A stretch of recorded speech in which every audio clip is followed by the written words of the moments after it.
Sahana Bhavatu Sahanau Bhunaktu Saha Viryam Karavavahai Tejasvinavaditamastu ma Vishavahai.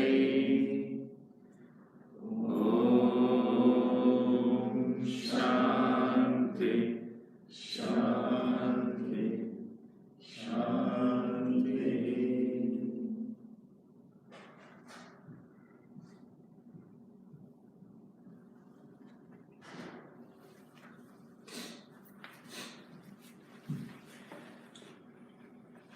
So, the Bhaja Govindam, as you know, the theme is to seek the self, seek the permanent, the eternal, because when the time comes, in other words, everything else is subject to change. It's finite, it's limited, it's changeable. It can never provide you with the fulfillment you're looking for. You understand? So in fact, that's the theme of the whole spiritual sadhana. Education is to educate you on the realities, the eternities, so you can see beyond your infatuation to these temporary things. That's the theme of this poem. So this concept which we are all obsessed by, acquisition and enjoyment. So you must get it right inside you. You can never find this satisfaction through acquisition, because it's insatiable, that thirst. And in terms of enjoyment also, the enjoyment is fleeting, it's passing, and it only leads to sorrow. So, you don't understand this. That's the whole problem. It's just a passing phase. That's what he says, Pratipaksha Bhavana. What is Pratipaksha Bhavana? It is educating yourself through intellectual re-evaluation. That's what he gives the example of a woman. What is the constituent parts? Each one has, it's disgusting actually. You look at it, each part of the body put together, it is something which is attractive. So analyze what are the constituent parts of these things that you are so infatuated by. It's nothing. It's a lot of pain and suffering. And that's what he talks about in the 4th verse, how unstable the whole thing is. So don't get it. You're living in your own world, so it's okay. Life goes on till it's too late. See, I was telling, I don't know if here or where, this you heard of Schumacher, right? He's Formula 1 champion 8 times, world record. So in the mid-30s, he retired. It's the time to enjoy all the wealth. Fellow goes and skis, hits his head against a rock. This was 4 years ago. Till today, he's paralyzed, in a coma. And the family has spent $120 million on his treatment so far. Have you ever heard anything like that? And he's still in the same condition. Got it? How unsteady it is, how futile, how fleeting, how passing. In so many cases like that. So you must understand, this is the nature of the world. Relationships, the world, your wealth, your health, so flimsy. And you sold yourself to something so flimsy. So if you have any sense, You will focus on what is really important, what lasts, what stays, what's real. That's the revaluation. That with this knowledge, you have to educate yourself. That was the fourth verse. And then in the fifth verse, he says, finally, you will say, oh, all these things are passing, but my relationships, at least I have that. My family. Huh? What does he say there? Again, evaluate. As long as there is the capacity to earn wealth, there will be this following, this people around you. When you live with an infirm body, nobody would heed you in your own house. Those days, 1300 years ago, they all lived together. So you would say your own house. Now, anyway, nobody is there in your house except you. So, it's all give and take. Friends, what friends? Till you can provide entertainment, they're your friends. If you don't have that capacity, a man, he got into a serious disease. He was crying. Nobody came to see him. So-called friends who used to, whole life revolved around them. Not even come to see him. You lost the capacity to entertain them. This is the reality. Your own family. That's what he says, in your own house. Sort of tolerate. That's about it.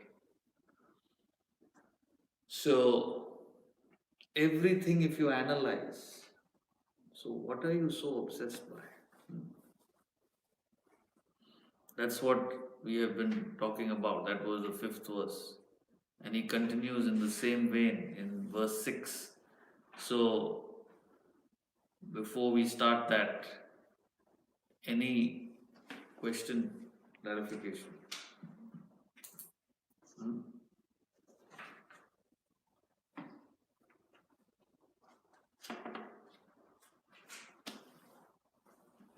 Clear? Everything's clear so far. Huh? Very nice, very enlightened class we have. Yes. So you say you have to keep saying that as you develop, or you have to learn to find peace or happiness within yourself. Right? And we are along this path. It's a long journey. And as as we start getting into the knowledge, probably we start breaking away from some of the people who don't match up with our thoughts. But you might catch on to someone else. But if you want to be like saying, okay, I need to be self-sufficient in my happiness, is it through the knowledge, and you just go back to the knowledge, and when you have time and you say, okay, I'm going to study, is that how you try to get self-sufficient? Because you have all this time, you'll study, but you have a lot of time where you're doing karma yoga or whatever it is. But even then you are connected to the world, and that's what you require. But how do you get away from there? Is it through... No, why do you want to get away from the world? Who said that that is the test?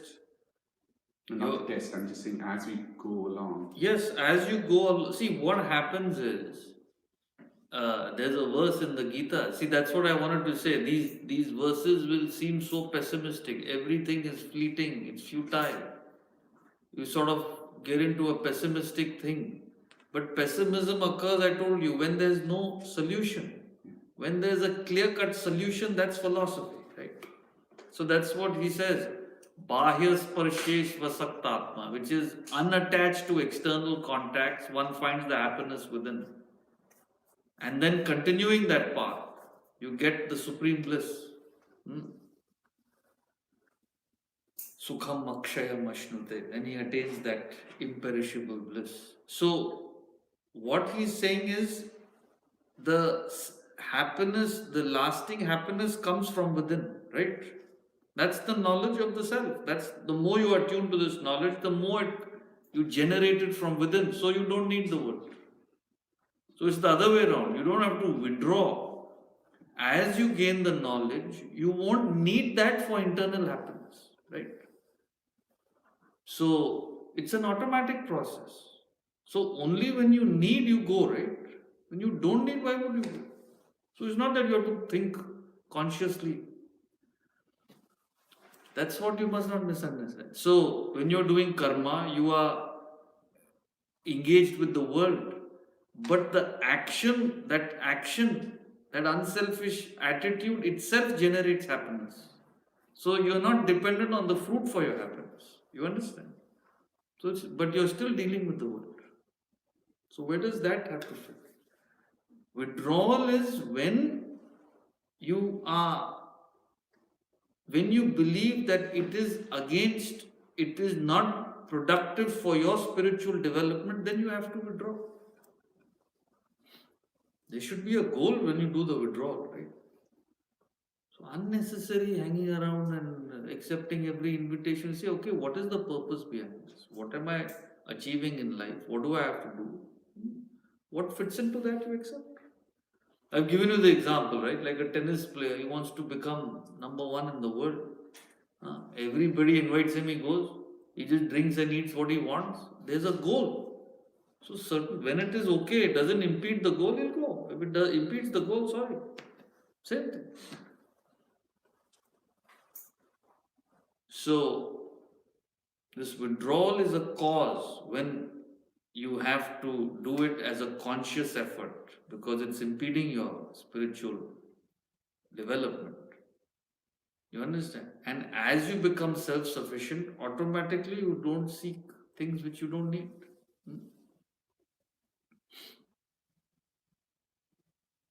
So you outgrow them. It's like what you used to play with as a kid. Do you play now? Marbles, you're sitting and looking for people to play. You outgrow it, right? It's like that. Correct?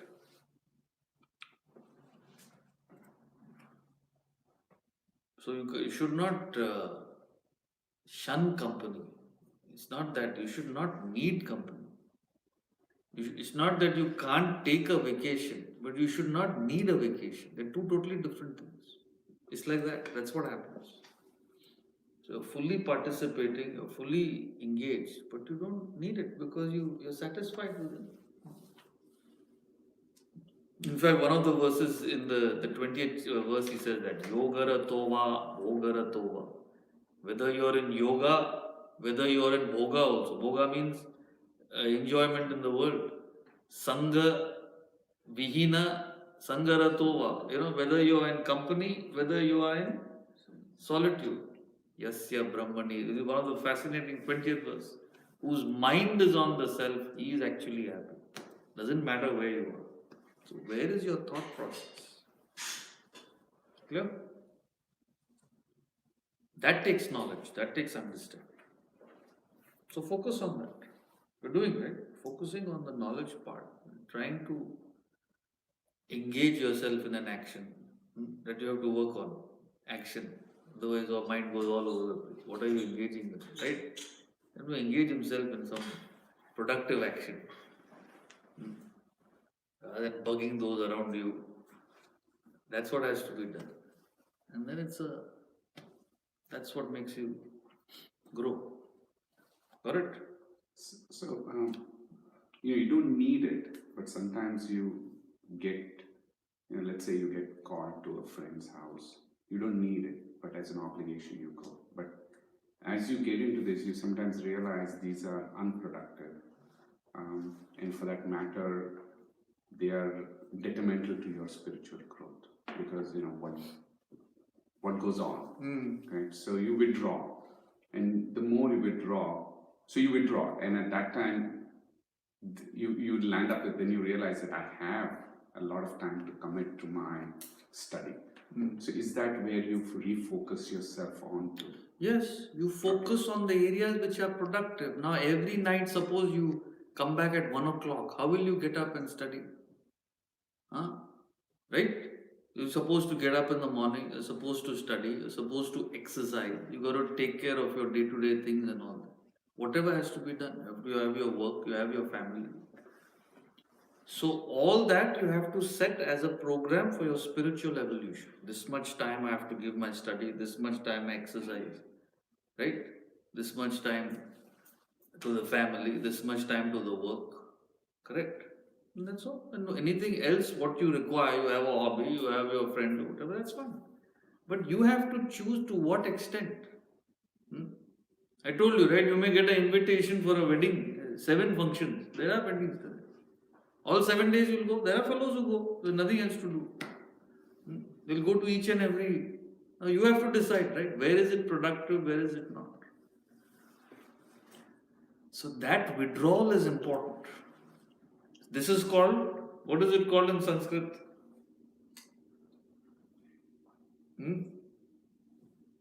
What is this process called? None of you are doing it, so you don't know, obviously. But what is it called?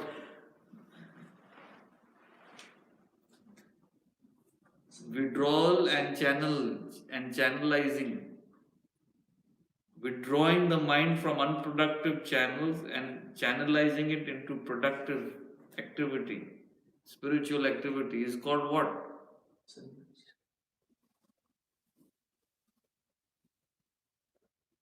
Tapas. You understand? Tapasya. That is the meaning of the word. Tapas means that. Now you say tapas, I thought was a tapas bar. That is what it's become. Appetizers. So, withdraw from unproductive channels, right? And direct the mind to productive activity. Correct? So, even the company you keep, in fact, he comes to that. Satsangatve nissangatvam. So, you associate also with people who promote your development as a human being. You don't associate with people who take you down. Who are the people you associate with? All the time they're talking about how much money you have, which vacation you're going, what are. You'll also get into that frequency, right? So, withdrawal is not you withdraw from company. What is the type of company? Withdrawal is not that you don't hear music. What is the type of music? What is the type of activity? So that's the difference also. It's not just withdrawal. What are you withdrawing and focusing yourself on?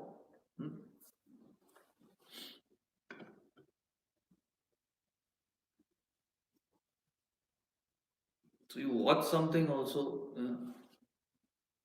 See, I had a choice. If you have a choice of watching, what do you watch? Things that will elevate you. Like we watch some movies, philosophical. And I'm not saying you don't have to watch an entertaining thing, but you must analyze what is the effect. So all that you have to supervise your life. That's what works. See, I told Akila, those of you who don't know, she's a renowned,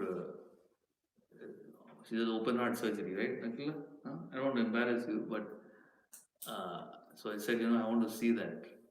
So immediately she fixed it. Last week I was standing next to her in the hospital when she sawed the fellow open, pushed open the whole thing. You see the heart. I'm standing next to you, right? I don't. You got into trouble after that? No. She's the boss over there. A whole lot, 6, 7 of them handing all the. See, it's for my education. We talk about divinity. That thing beats 100,000 times a day. It takes in the blood, pumps it out. Watch that. You understand? So I was only thinking there is something going on. How the thing is cuts open there, sawed open the. If you see, the whole thing is open it up, and this little thing you take off the what pericardium. That's the covering of the heart, and then the heart is there. White little small thing, you think it's a big thing, it's just small beating. And she cut open that, take out a faulty valve and put a. This is not divinity, I don't know what. Just to see that. Nature made that valve to research it took I don't know how long. It's been there for millions of years inside us. So watch that. The documentaries are there which show you, rather than at a soap opera. What is it? You know who she went out with? Really? You know how much weight she's put on? Oh my God. And the clothes they wear. What are you watching? Hmm? So, what clothes they wear, what this thing they did, what drugs they're having. So, you got to fill yourself with the self. You understand? And through the manifestations in the world. These are the manifestations. So, you withdraw, but then what are you doing with that conserved energy is the point. So, since you can't study the whole day, right? Morning you study for an hour, that's enough. The rest of the day has to be spent in unselfish action. Whatever you do, you have to make sure you're not being selfish or removing as much selfishness as possible. So that takes up the whole day. Then the exercise, and then you're taking care of your house, whatever, everything everybody does. More than enough. Why do you have time for anything else? I don't understand. Waste your time dissipating your energy. So it's almost forced, Try and enjoy yourself when there's so much enjoyment within. If you know how to derive it. See, one couple told me today they went on this cruise, Europe somewhere. There are 11 days in that ship. Every day you have to go to some city and seeing the same thing. Which building, which church, which chapel. By the third, fourth day, I'm sick and tired. I'm waiting to come home. Now, who asked you to go there? Huh? 4 days, and we were like, get out of the ship. Same buildings, same people. One country is green olives, one country with black olives. That's the difference. Some difference, minimum difference in the food. See, after a while, there's no enjoyment. You want to get away. Compared to the enjoyment you get within. So you have to work on it. Alright?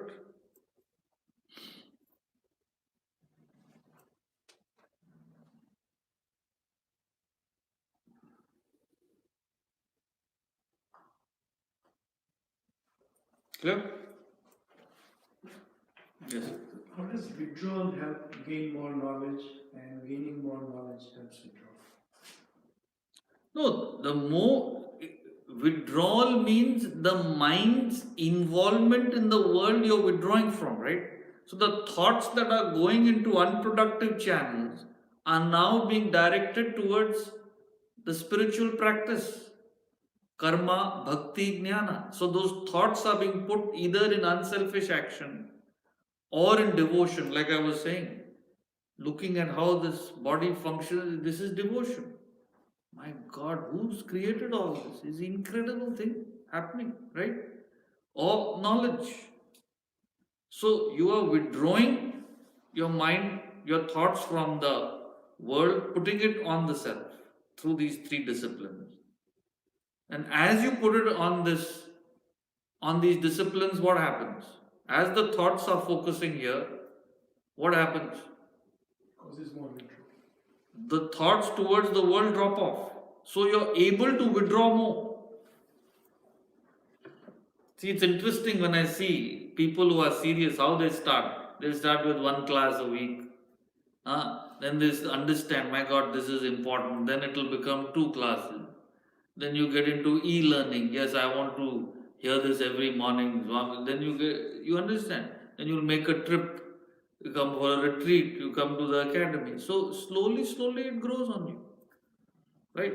And that attitude will start in the work, in the friends you choose, in how you function.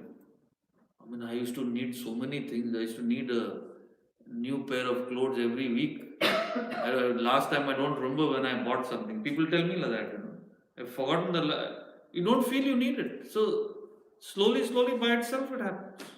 So the more knowledge you gain, the more you withdraw. But that effort has to be put to withdraw. That is not there. Like he's saying, somebody calls, can't say no. Go Pennsylvania and spend the whole day and night and feel whatever I done. He's gone and talked the same thing with the same people. So that withdrawal needs to be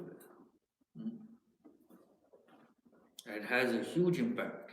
The more you are with like-minded people, the more you are with this, it just pushes you up.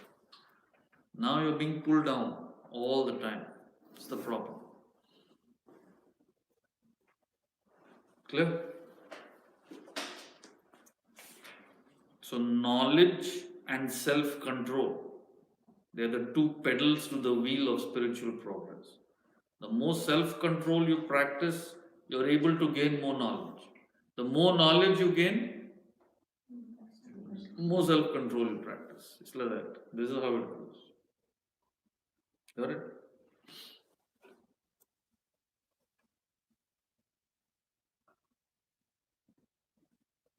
See, I tell people, you've got to put in the effort to come to the lectures. Even if this video facility I give is for people who are so far away. There are fellows in Pennsylvania and Long Island now, they can't expect them to drive.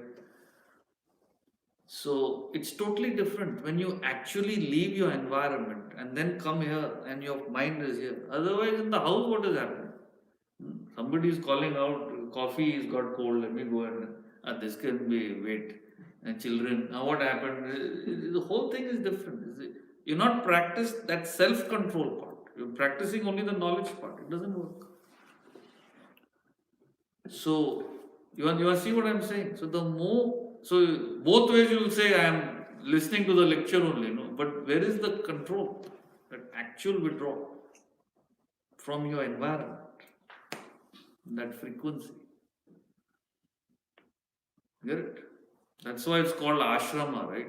3 years you're supposed to withdraw completely and immerse yourself in this. Because any distraction is, again the mind slips into that frequency. So you find it, no? You go out of the class also, you'll be inspired, and then your friend calls, what are we doing? Same frequency in 1 second, mind switches back. So to keep that is the tip. You were asking in the morning, right? That repeated, this is what it means, that withdrawal. So keeping the mind on that, not during the class, after, before, during the day. Where is your thought? That's withdrawal. Get it?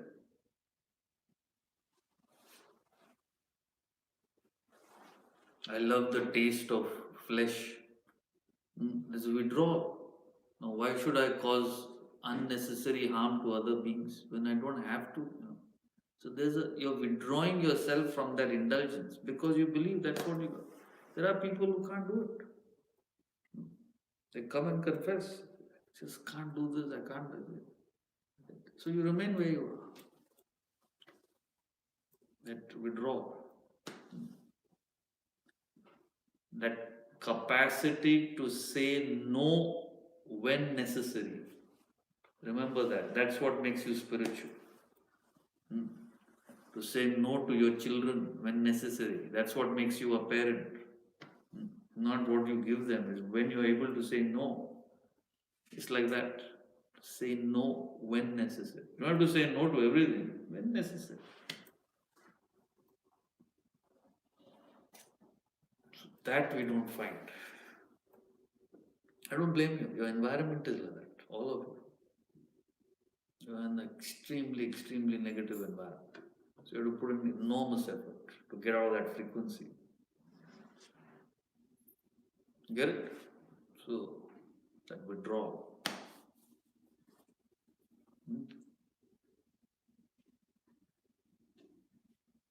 Anything else?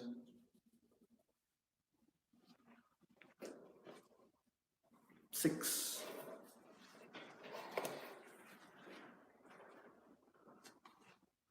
Pavano nivasati dehe tavat prachati kushalam gehe गतवति वायौ देहापाये भार्या बिभ्यति तस्मिन् काये यावत् पवनो निवसति देहे तावत् पृच्छति कुशलं गेहे गतवति वायौ देहापाये भार्या बिभ्यति तस्मिन् काये. So, in this verse, he talks about the obsession with the physical body that we have. So, again, he's educating us. What are you so attached to this body? What actually is it? He says, as long as the breath is there, so long there is the inquiry of welfare in your house.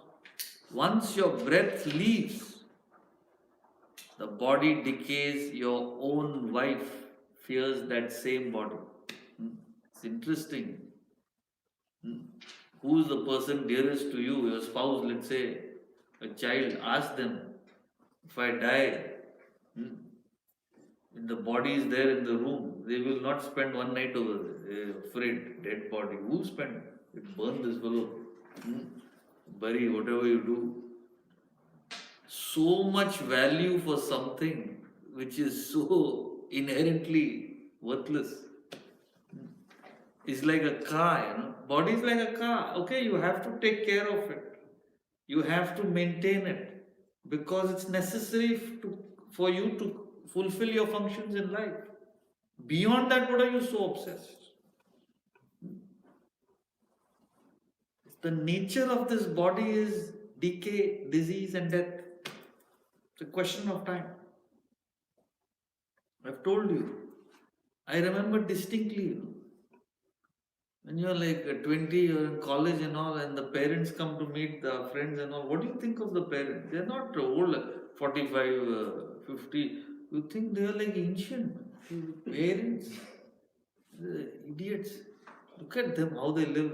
You feel they're so gone, And before you know it, you're there. How fleeting it is. See your picture. You want to be philosophical? You don't get depressed, but just see your picture 20 years ago and now. It's the same body. How it just crumbles. So, until there is that inevitable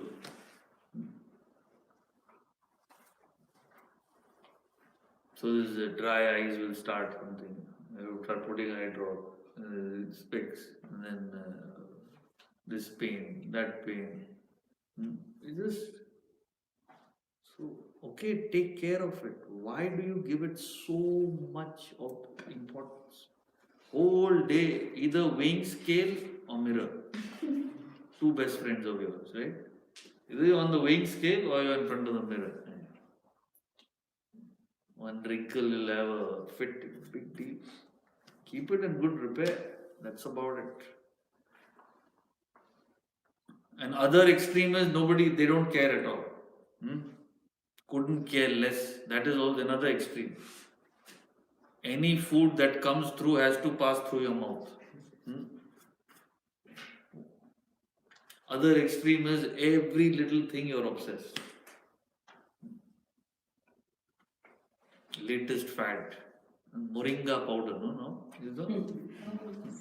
One fellow gave me, I'll make you a smoothie with moringa. Horrible thing, I never had it.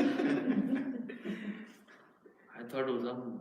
And then I came to know it is our drumsticks. Yeah. That's a new health fad now. You're laughing. You had? You have? No. Where did you draw the line? Acai. So only, that means all the people who lived in this world without that acai power, seeds and all, they all died or what? Okay, all take reasonable care of your health, reasonable, and forget about it. Otherwise, every little thing. First, coconut oil was the worst thing. Then, after a while, it became the best thing. Everything they started putting. Now, apparently, it become the worst thing again. I don't know. So you also going up, down. Any new little thing comes down. I should have this. I should not have this. I should have. And ironically, the people who are maximum interest in all this have the maximum diseases. You see, all the fellows who all the time thinking about the food and this and that, maximum problem.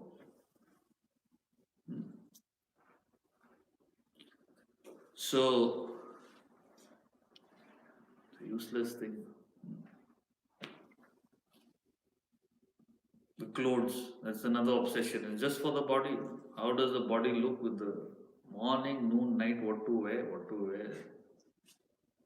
And the disease they moved to the children also. See, those we had the uniforms, The whole idea is so you don't have to think.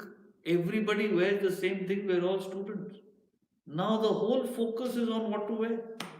What are my friends wearing? What do I have to wear? They have better clothes now. Just look. The name of that freedom, how they destroy the people. It's I all the time. Body, it's just body. That what is that disease? Fellow they put you to throw out. What's it called? Bulimia. No, they eat and then they throw up so that they don't put on weight. Bulimia. Bulimia. Sure. I know because when I was in college here, there's a couple of girls I knew. They used to do that. They eat a full meal and they, how is it so thin? Every time I go, they'll finish half a pizza and all that. So I'll tell you what we do. And they put their what? So you want the taste, but you don't want the weight. You don't know. Everything I have to educate you. How do people know? All these things I have to tell you. He's Sattvic. It's Sattvic. It's all relative. The kingdom of the blind. Fellow who can 1% also is a great guy. So,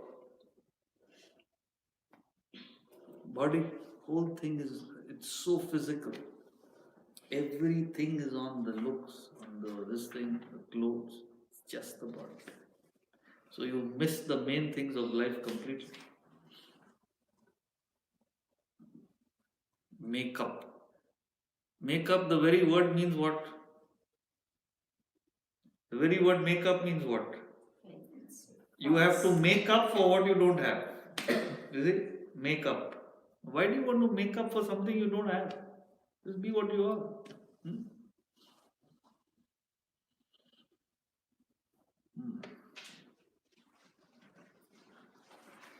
That grace has gone completely. So gross, it's unbelievable. Just the body. It's obsession with the physical body. So the mind, which is the emotions, are so poor, and the thinking is so muddled, which is what is really what you've got to work on in life. Because the whole focus is on the body. And there's no end. Suppose you get fit, then you'll want that. Nowadays the fad is, see the cricketers and all, tattoos, the whole hand is tattooed and what's the psychology beyond that, for that, What's the psychology? Not satisfied. I need something else to feel whole or satisfied. Feel complete, excellent. See, you don't feel complete without it. And the guy does one, and then he'll see another fellow with 3. Now I want another one. So there is no end to it. That they don't understand. Goes on and on. Never be satisfied with any fashion, nothing. Then you want something else, you want something better, you want it's insatiable. Clear? So give it the attention it deserves. Now that doesn't mean you come like some slob, wearing all tattered clothes. Other extreme. reasonable effort, time. In fact, you should be presentable. I tell people, you go to work, you look like a corporate character. Don't look like some fellow from the street. You have to have a presentable. Uh, there's a grace in that, dressing properly, but not beyond the point. This is what is required.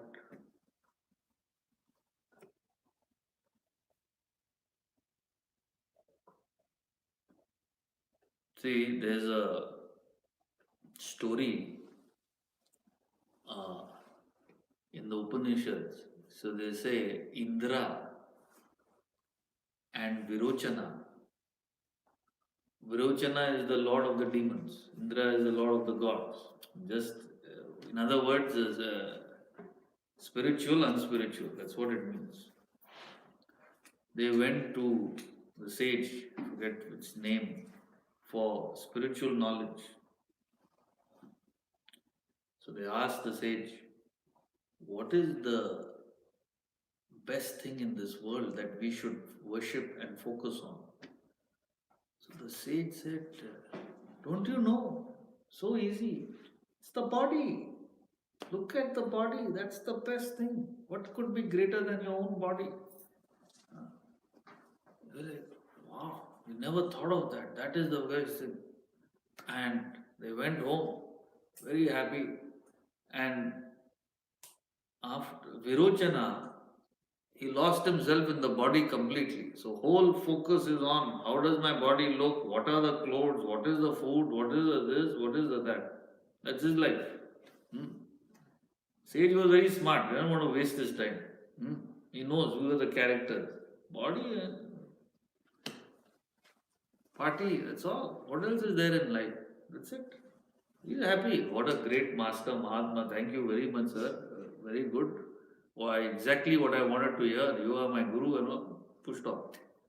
Indra, after a while, how can it be this body? It's born, it decays, it dies. What sort of knowledge is this? Has to be something beyond this body. So he went back, and the sage says, come after 30 years. I'm not going to give you the answer now. So 30 years he stayed there. No, just understand the spirit of what he's saying. And he served the master. And after 30 years he asked him, 33 years, what is greater than the body? There has to be. Body? Greater than the body is the mind. What else? It's fantastic. What knowledge. Mind, correct. My thoughts. Then he thought and said, how can it be the mind? These emotions, they're changing, they're fleeting. I like this person once, I don't like them again, somebody likes me. It's all changing, fickle, stupid thing. Can't be the mind. He went back. Master says, another 33 years. Stayed there. See, that's how these Upanishads are. They'll give you these roundabout stories, now you have to derive the meaning. Say, what sort of a fellow is it? 33 years, nothing else to do. Make me wait for. So, after 33 years, he went and said, there has to be something bigger, better than the mind. Intellect, of course, what is the problem? The thinking, not just the emotion, your buddhi. That's what is the greatest. He says, fantastic. Intellect. He says, what intellect? Even the intellect is something so changeable, so fickle. What was my thinking when I was a kid? What is it now? What will it be later? It's passing. There's nothing steady about it. He went back. What did he say? Another 33 years. So, 33 years, then he asked him, what is greater than the intellect? Then he gave him the knowledge. Greater than the body is the mind, greater than the mind is the intellect, greater than the intellect is the Atman. That's what is important. Now, what's this? So, that's why he says Indra is the great student because 100 years he stayed. 33, 33, 30. And these Virochana stayed for 1 year. But when they first went to ask him, he said, stay for 1 year. So Indra stayed for 100, Virochana for 1. So what's the story? Moral, now what do you learn from this? What a stupid story is it? What sort of a story is this?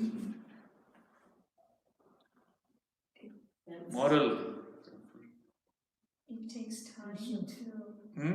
It takes a lot of time to. Time. Self-effort. Self-effort. Correct. All is correct. It's 100 times harder to get to that. Effort it takes. The people who are selfish, attached to the world, they will not gain the knowledge. They are only looking to acquisition and enjoyment. So there is no point. So the first thing, a true sage will not waste his time with such. There's no point. He's willing to do anything, but there's no point. They can't receive it. Best is the body. Fellow went away happy, lived his, got into his samsara. That's all. That's what they can do. But the true seeker will put in the effort. But you can't just give it to them. You got to make them think. And so the sage is testing him. It's not 33 years. Means, are you really interested or not? There's no point. So the next level of involvement is, after the physical level of life, the next level is emotion. Means what? Practically means what? Family. If you are not interested and obsessed with money, definitely you are lost in the family. My wife, my children, my father, my parents. No point wasting your time with such fellows. Okay, they are a little better than the physical guy. So, if Indra was of an emotional nature, what would have happened when the sage told him, emotions are the best? Thank you very much. Pushed off. Just come back after 33 years. Once you test him. Are you of that level? Don't waste my time.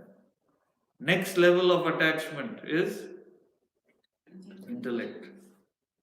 Power, position, status, name. This is all the disease at the level of intellect. Now ask yourself, either you're stuck in your body, physical desire, or family, or status. Who's calling me to which party? Who didn't call? Who's big? Who's small? That big fellow called me, small fellow, who's going? I can't see anybody free from these three. Somewhere. So if you are true, you'll. No, there has to be something beyond all this. Madness, who's bigger, who's smaller? Whose house is bigger, that's it. So, if he was at the level of the intellect, he would have pushed off. He wouldn't have come back. He said, come back after 33. He stayed there. No. What is beyond this? So, my point is, where is the world today? What is he saying here in this 6th verse? Physical. Emotional also is not. Intellect, self. Where is the chance? So, you got to have some stuff.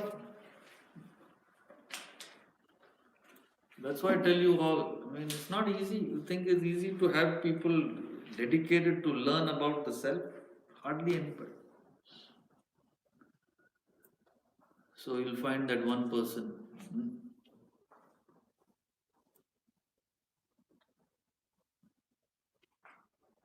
That's what it is.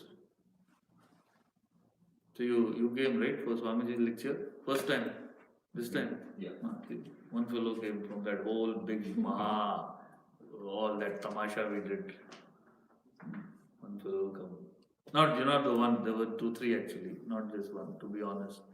That's what you do it for. Big fun fair and all. Some guy. Rest is all. Thank you very much. Very nice lecture. Very good. We had a good time also. Bye. It's a beautiful story if you really analyze what he's trying to say. So if there's a real master, he won't waste his time. Physical, he'll ask you, whatever you're doing is good. Why?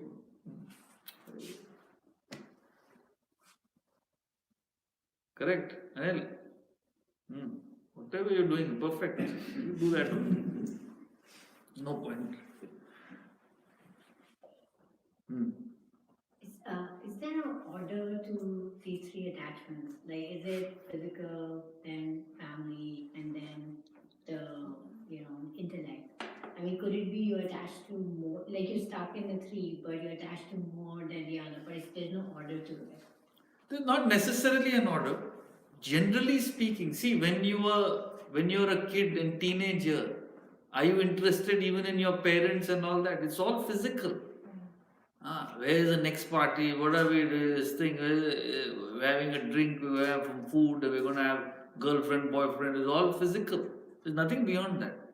Then you mature after a while. A nightclub, let's go this dance. You can't think beyond that, which is okay. It's purely physical. Then you grow up a little bit. You have a spouse. You have a children. It becomes more emotional. That's generally what happens, right? But then you get stuck there. But when you have all three, like you I'm talking predominant interest at that point. It's not that a kid doesn't care for his family, but the predominant is physical. Then it becomes predominantly emotional. And then you had your fill of the family and this, then you want power, you want status. It's interesting how it functions. Normally that's what happens. You get stuck in that. You want to show, make a big show at your daughter's wedding or your kids. The whole thing is your status. So, but you're right, people have weaknesses at all levels. It's just predominant. So, most people are stuck at the physical and emotional level. They don't even go up to even in the intellect there are demarcations. Then some people who are sick and tired of the selfish living, they look for unselfish. I want to find happiness in giving and getting that is also a intellectual involvement actually. They get caught up in that. Nothing wrong, but it's like how you find happiness in having a drink. You try and find happiness in giving and serving the world. It's like a high only. It's a different type of it. That's intellectual involvement. I am a better human being. I have served. Others are just self-centered. I am a giver. Others are takers. The ego is a level of the ego. So involvement could be anywhere. See, guys, they all this tens and hundreds of millions they give to universities and hospitals, name it. It's a different type of involvement. Nothing spiritual. Guy says, still the world. There's got to be something beyond all this. That's the self. So it's not easy.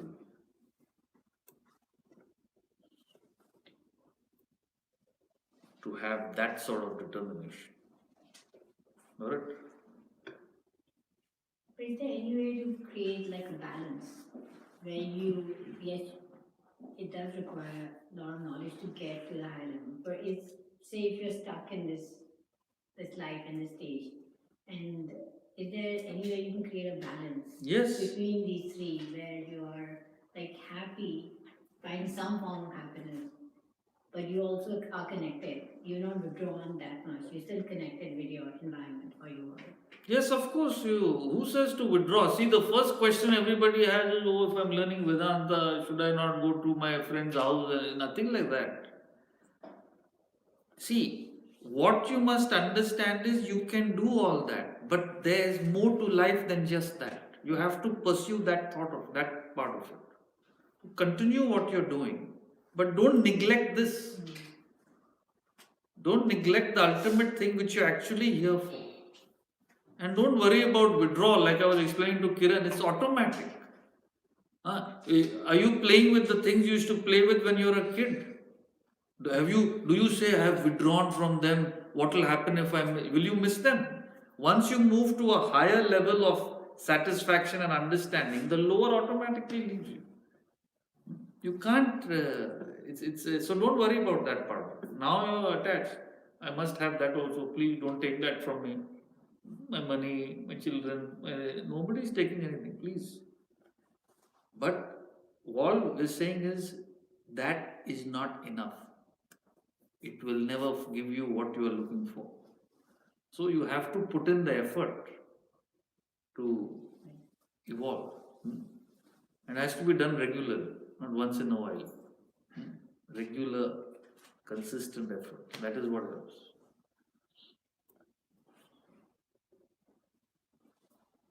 Clear? So don't worry. Whatever toys you have, please keep them. Nobody wants them.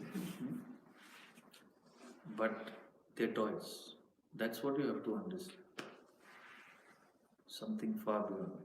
Even he's asking that. My friends are calling me what to do. Don't tell me not to go. I know. Because he had invitation before the lecture. Now he has invitation after the lecture. So he's feeling little torn. How much should I go? Go, do what you want. But you must understand. That's not ultimately what it's all about. And continue understanding, gaining the knowledge. Automatically you outgrow it. And outgrow it doesn't mean again you physically withdraw. See, you must understand it. You will be in the family without the attachment. You will be earning wealth or name or power without that obsession for it. That's the beauty of the whole thing. Vedanta doesn't say withdraw physically. It's a mental understanding. It's a mental maturity. So you'll be with your friends and all. You'll enjoy a different thing. Enjoy it differently. Look at the involvement. How each one is. It's not an ego. It's just you enjoy the whole thing completely differently, objectively. That's the beauty of Vedanta. It's not physical withdrawal. Everybody lives in the world, but it's your value for it. It's like your kids are playing a game and they say, "Mom, come and play a game." Now, what's the difference between you playing? You're also enjoying playing the game. But they are completely caught up. Who's winning? Who's losing? You're doing it as an obligation. I've got to have fun with my kids. It's totally different than how they play the game, isn't it? How you play the game. No, you could be worse than them. Huh? I saw that you put that thing behind your. Their parents get more involved. You want to see involvement? Go see the parents in the kids' soccer games and all. Oh my God. Huh? They are far more involved in the children. Children are saying, just relax. Why did you pass that? Relax. But you look at it differently. If you're mature, it's just a game. So you look at your life like that. It's just a game. Big giving, big involvement.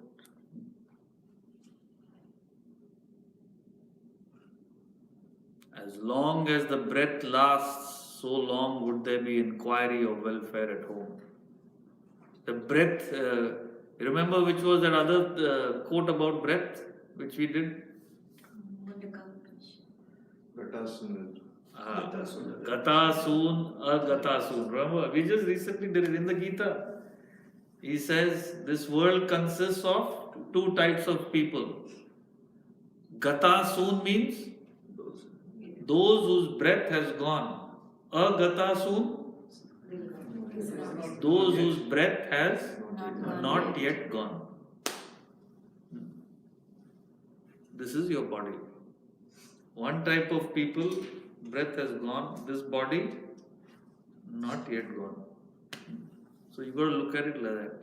Just the breath is there right now, not yet gone. Again, don't get pessimistic, but understand. This is the nature of the body. So till it's there, use it for what? Don't get obsessed by it. It's just something so flimsy.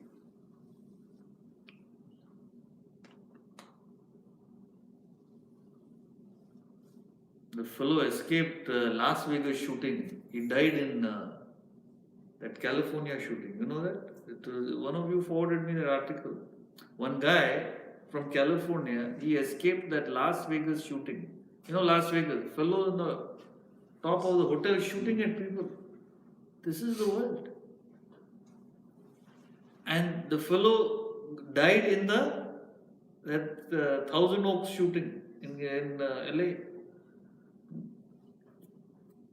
And the fellow who shot says, before he shot, he did a video. There's no reason why I'm doing this. I'm just doing it. I just want to, just for kick, my final kick, I want to kill you all. That's all. This is the world. So what you're so attached to this thing? Could be any of us. Now that doesn't mean you again get afraid and all. There's no end to this. Yesterday, a lady is saying today there's some big something going on in Manhattan or something. I don't know, maybe it was a company, some gathering or whatever. She's saying I'm scared because people are saying shooting. Don't gather in large crowds. There's no end to this. Go and do whatever you have to do. But understand, this is the reality. Right. So we'll meet next week.